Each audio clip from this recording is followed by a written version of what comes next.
When purchasing soybean oil processing equipment, it is essential to consider not only the initial cost, but also long-term operational expenses such as energy consumption, maintenance, and spare parts replacement. High-quality machines typically come with better durability and efficiency, which can reduce overall costs over time. For instance, additionally, buyers should take into account the specific requirements of their production process.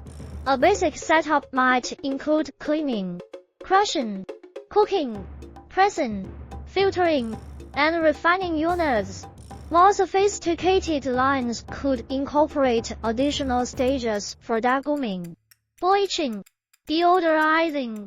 It's important to note that regional differences in pricing exist due to variations in labor costs, transportation fees, and local market conditions. Therefore, potential buyers are encouraged to consult directly with manufacturers or suppliers who can provide detailed quotations based on customized needs. Furthermore, ultimately,